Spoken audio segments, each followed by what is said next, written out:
Guess what? It's Storytime Monday. Hi, BGC family. Dariana, back at it again from the Charlestown Club. Today, I will be reading Islandborn. It's one of my favorites. It is a little on the long side, so if you feel yourself getting antsy, just pause it. Go run, go do some jumping jacks, have a little lunch, do some work, and then you can always come back to it. Stay tuned. Islandborn.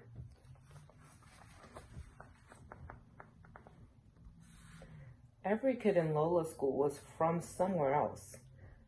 Hers was the school of faraway places. Mine was from a city so big that it was like its own country. India and Camilla were from a stony village at the tippity top of the world. Mateo had lived in a desert so hot even the cactus fainted. Nu was born in a jungle, famous for its tigers and its poets. And Lola was from the island.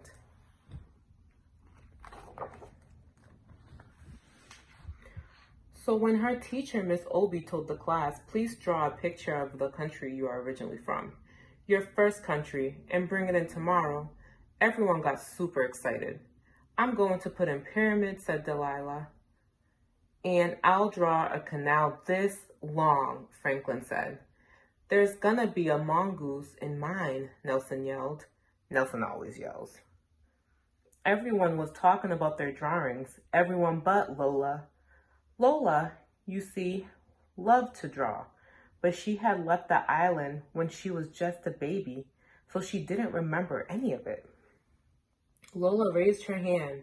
She hated raising her hand almost as much as she hated Nelson's yelling. Miss, what if you don't remember where you are from? What if you left before you could start remembering? No problema, Miss Obi said. Are there people around you who do remember? Like my old neighborhood, Lola said. And they're always talking about the island. Well then, Miss Obi started, maybe. But Lola finished her sentence. I should talk to everyone who does remember. I should draw from their memories. That's a very good plan, Lola, Miss Obi said with a smile. Lola started feeling better about the assignment, but then she saw all the other kids chatting excitedly about what they were going to draw, and it made her sad. Everybody was remembering their first home, even Nelson, who forgot everything. Nelson even forgot his last name once, for like an hour. Lola had always wanted to remember the island, but no matter how hard she tried, she never could. It was like a familiar word just at the tip of your tongue. But instead of a word, this was an entire world. Lola closed her eyes and tried to recall anything about the island, but nothing came up. She kept trying all through the school day. To help her focus, she put her fingers on the sides of her head, like her abuela psychic sometimes did.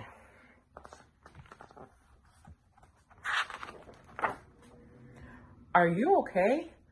Her cousin Leticia asked as they walked home from school together.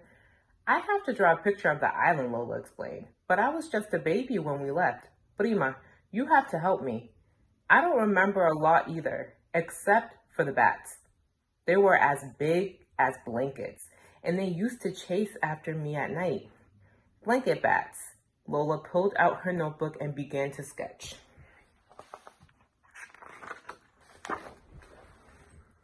Leticia stopped Miss Bernard, who always sold them crispy empanadas after school.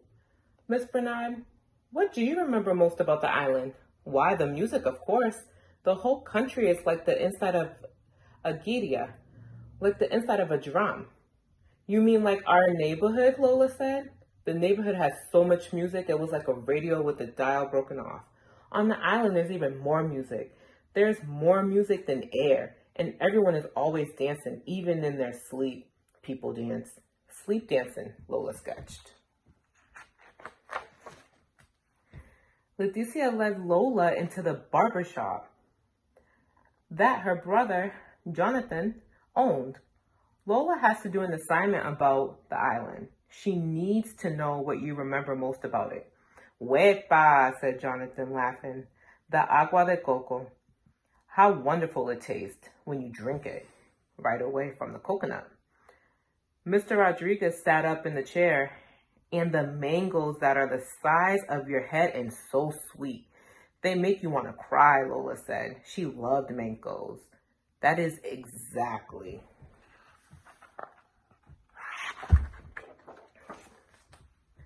How much color there is, said the woman waiting with her son.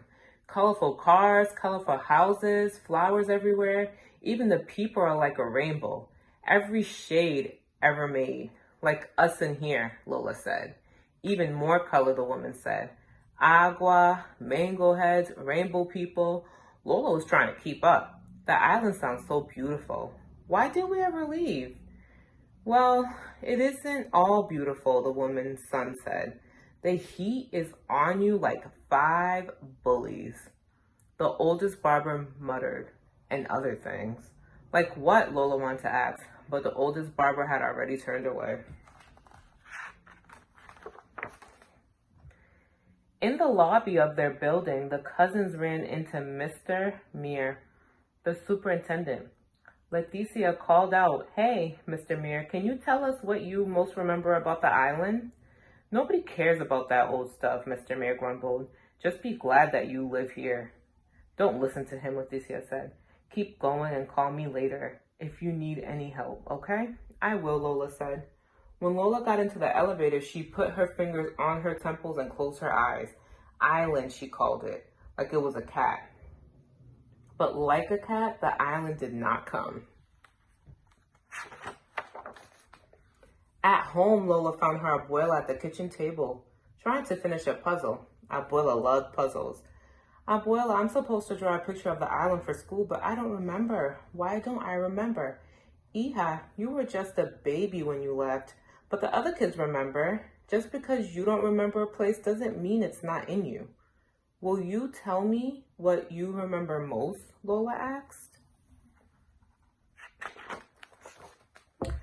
Of course. What I remember most is the beaches. Hija, our beaches are poetry. You know, when you hear your favorite poem, that's how it is to be on our beaches. Fish jump from the waves into your lap.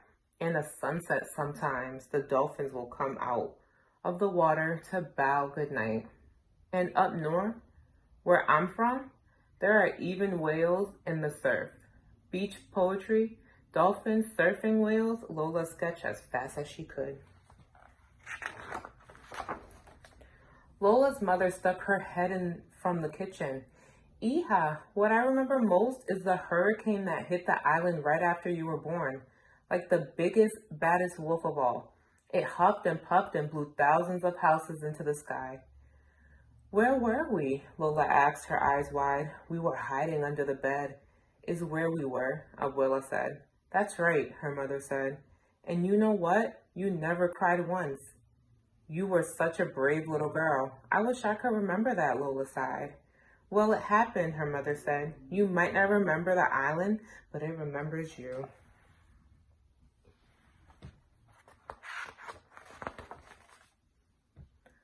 "You should really talk to Mr. Mir," Abuela suggested. "He knows more about the island than anybody."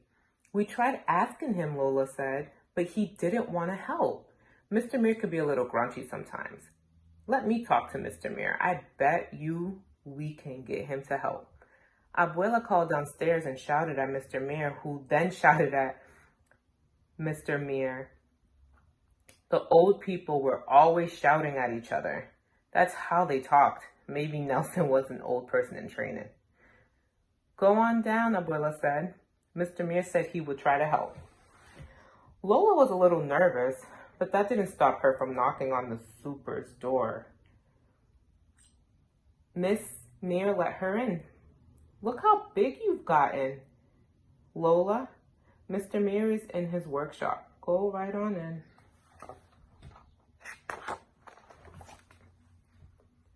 Mr. Mir looked up from the contraption he was fixing. "Your grandma says you've been interviewing people about the island." Lola nodded nervously. Yes, sir. It's for a class assignment. What they have told you. She flipped through her sketches. Bat blankets, more music than air, fruit that makes you cry, beach poems, and a hurricane like a wolf. I see, Mr. Muir said. So no one told you about the monster? Lola's eyes got wide. She shook her head no.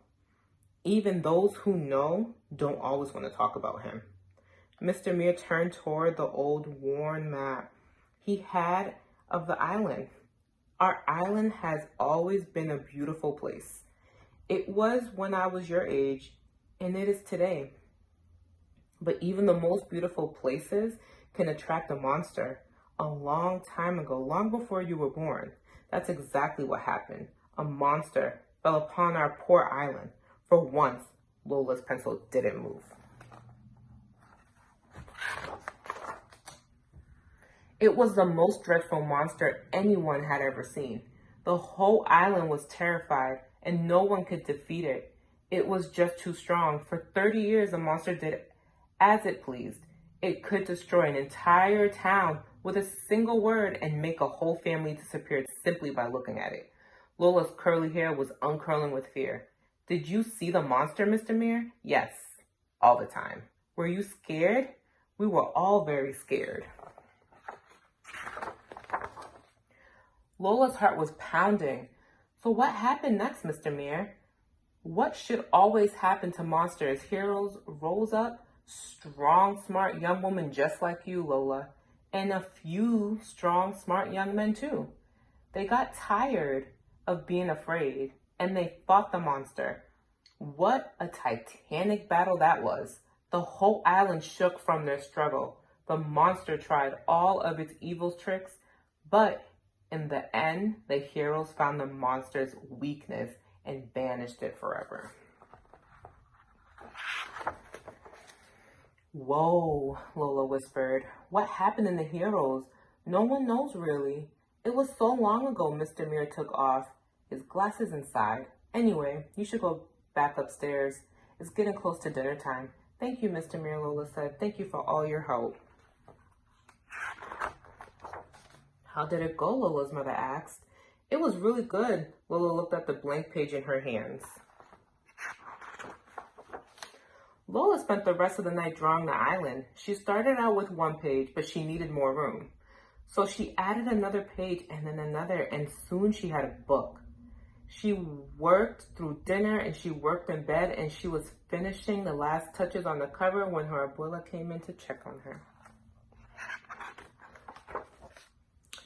Abuela picked up a drawing of the final battle, and she got really still. Abuela, did you know about the monster? Of course, hija. Why do you think so many of us are here in the north? Lola put her arms around her abuela. You must have been so scared. Sometimes we were, her abuela whispered, but we were also brave.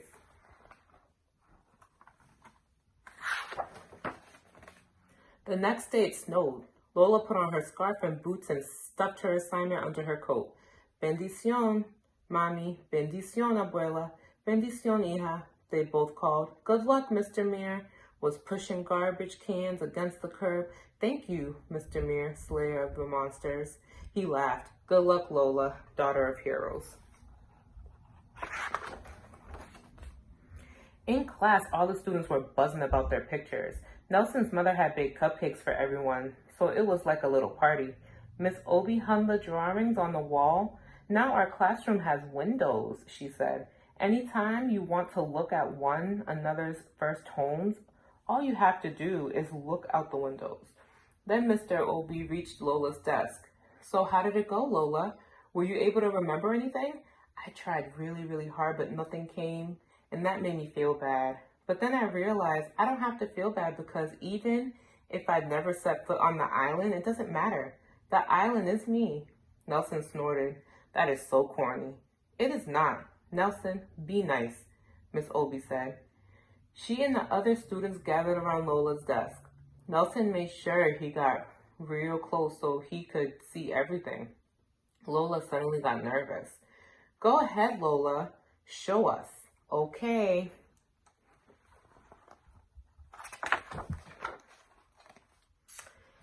And out burst the island. Look how pretty that is.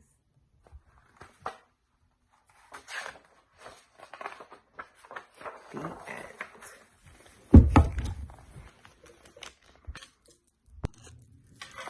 I hope you enjoyed Islandborn. I love it every time I read it. So what you can do is you can go around and ask people about where you're from and draw your own very picture. And if you don't remember, it's okay. Just do exactly what Lola did and just go around asking people. That's the fun of it. See you next week.